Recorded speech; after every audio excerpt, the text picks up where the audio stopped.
J'en profite pour peut-être parler de ma carte de tarot, du Battler.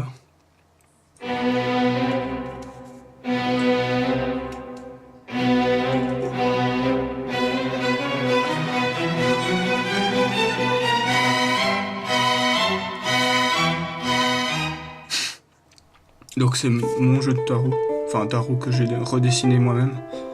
Donc j'ai repris beaucoup de codes déjà existants et j'ai rajouté évidemment de manière consciente des symboliques qui me parlent et certainement des tonnes et des tonnes de symboliques de manière inconsciente, puisque évidemment j'ai pris beaucoup de décisions en faisant les cartes et donc à travers ces décisions que j'ai prises inconsciemment se transmettent mon identité et donc mes symboliques.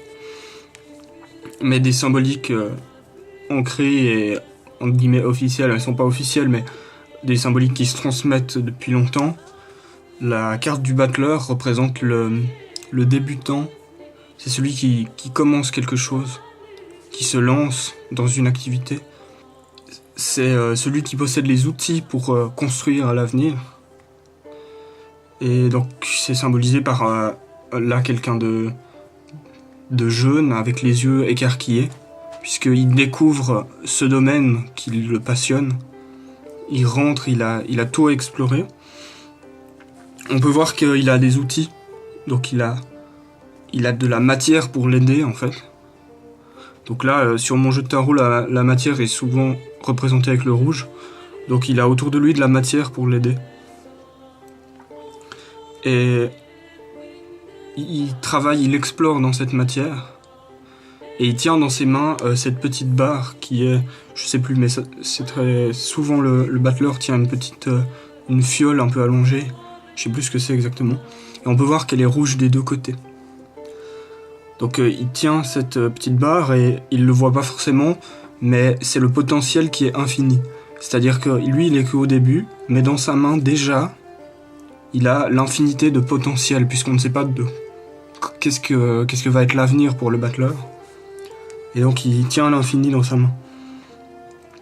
Et sinon j'ai rajouté par exemple des petites fioritures de plantes qui coulent en jaune. Alors ça c'est pour représenter l'or, puisque la carte du Battler c'est souvent un alchimiste. Et le travail de l'or c'est un truc assez central dans l'alchimie.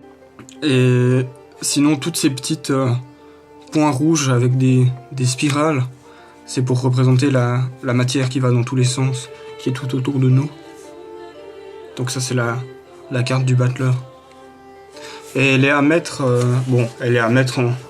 en corrélation avec toutes les autres cartes, mais principalement plusieurs. Déjà le fou. Enfin, je vais pas expliquer plus que ça la carte du fou, mais ça peut être considéré comme le même personnage. C'est-à-dire qu'avant il avait pas trouvé la passion, donc il se baladait juste. Et ensuite il est devenu le Battler, il est passionné par sa chose. Moi je l'ai aussi fait avec les cheveux ébouriffés, comme s'il y avait beaucoup d'activités. Pour moi les cheveux ébouriffés, je trouve que c'est un peu un symbole de l'esprit qui est au centre et des choses qui émanent de l'esprit. Et ensuite cette carte du Battler, elle est un peu à mettre en tout cas, c'est intéressant pour analyser les symboles de la comparer avec la carte du monde, qui est la 21e, où le personnage au centre... Donc le Battler, c'est un garçon, généralement. Et la carte du monde, où c'est de nouveau notre petit personnage du Battler, donc celui qui était sur la première carte, qui se retrouve sur la dernière, où ce personnage du monde tient toujours sa petite barrette. Simplement cette fois...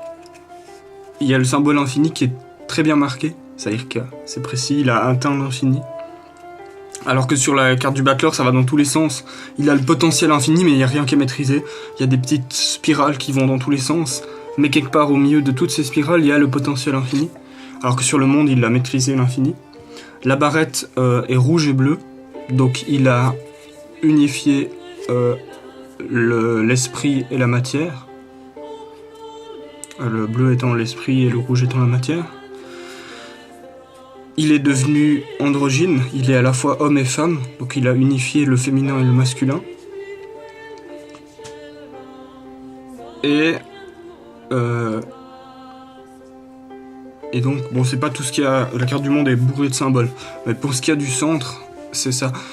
Et donc, si on met les cartes de tarot les unes après les autres, on retrouve notre personnage du début. Si on raconte une histoire avec la continuité des cartes, on retrouve notre personnage qui avait le potentiel infini au début et qui, une fois arrivé à la fin, a atteint le potentiel infini et est devenu le monde, est devenu le tout, l'infini. Donc bon, ça c'était pour exprimer un peu de vocabulaire, merde, comment on dit, exprimer un peu de symbolique du tarot. Voilà, peut-être ça peut vous intéresser.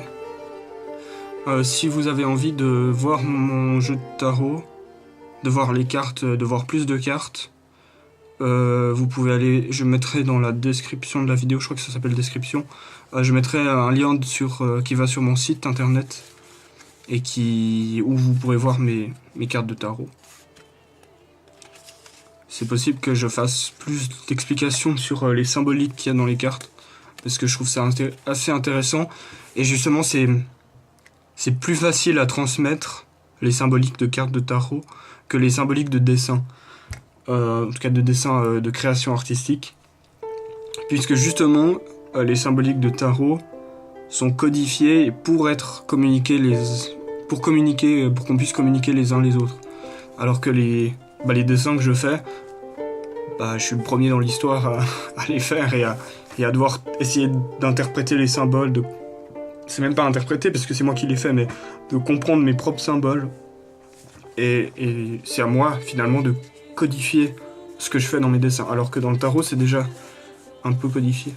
Du coup c'est intéressant et plus facile à communiquer.